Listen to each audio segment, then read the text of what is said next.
In this installment of our analysis on Super Mario RPG's level design, we'll start with Seaside Town and go all the way to the end of the game. Seaside Town is where I consider the dividing line between the lighter first half of the game and the more intense second half. The Sunken ship in particular can be a really tough go the first time. This area relies on a password challenge. You can get 6 hints for the password, each of which is hidden behind a battle and a unique puzzle. This password is always the same, so if you're on your second playthrough, you can skip 6 rooms and 6 battles in here, making it a pretty straightforward dungeon. This is still one of the largest areas in the game though, and you'll discover how mentally taxing it can be once you try to get to the third clue and enter the dreaded 3D maze.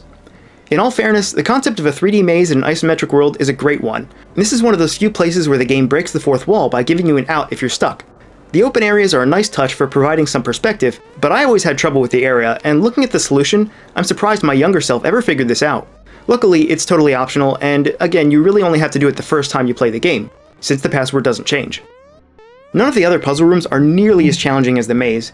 Now it's time to enter the password. If you have all the clues, you'll still have to think about it a little bit, because the word is scrambled. The answer is pearls, by the way.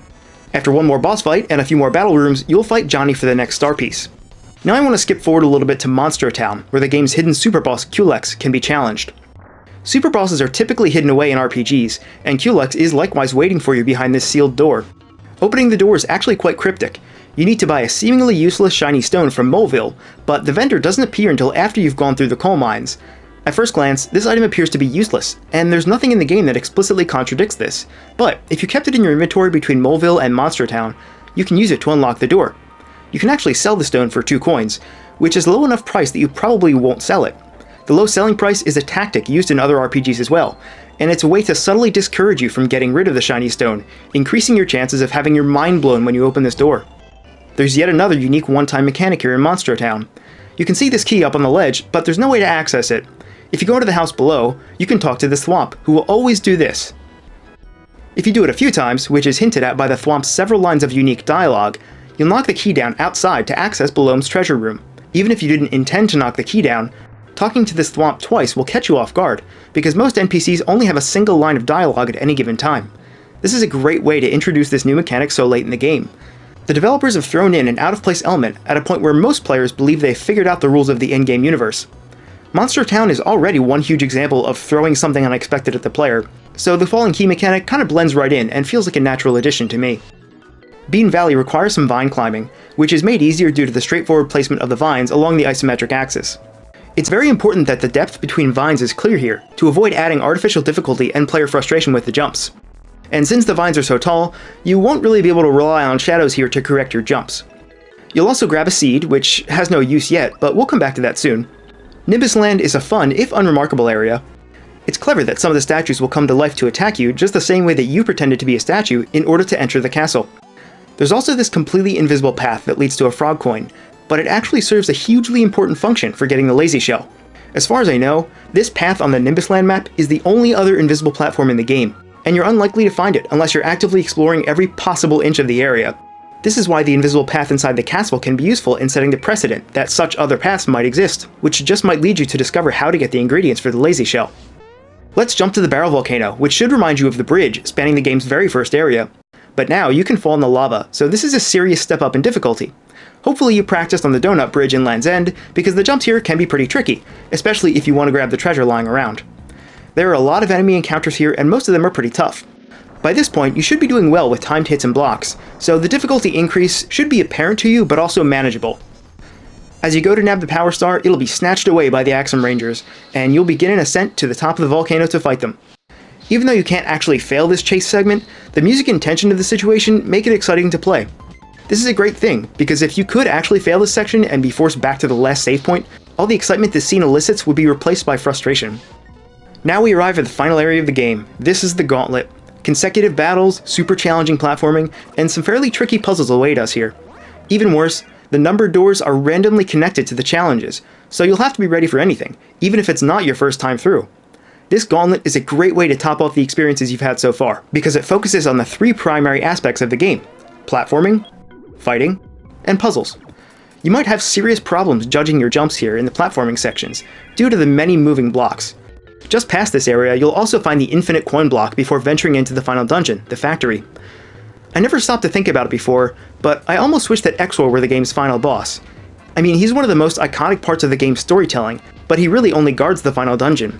Conversely, we haven't even seen Smithy, which might seem like an unusual way to present your game's major antagonist. But the more I thought about why this is, the more I started to appreciate not showing Smithy until the final battle. You've been fighting Smithy's creations throughout the entire game, but you have no idea what to expect when you confront him. You don't know what he looks like, or even what he is, but by defeating all of Smithy's creations, you feel like you've grown strong enough to be worthy of confronting him. At the same time, many other characters are aware of Smithy's existence, but we as the player are in the dark. This generates a fear of the unknown that can hang over you, kind of like how nobody in the Harry Potter universe will say the name Voldemort. The images and ideas in our minds are usually much more frightening than the reality, and this tension makes Smithy seem even more menacing. The factory is awesome. It's longer than most of the other dungeons, and the unusual color-muted aesthetic really clashes with the rest of the game and makes it feel appropriately otherworldly. The whole thing feels at once utilitarian like a factory should feel, and unnerving like a final dungeon should feel. Conveyor belts and nuts and bolts scattered around are really clever ways of integrating the level's theme into the platforming. The industrial soundtrack also does a great job of supporting the unsettling imagery, all leading up to the final battle.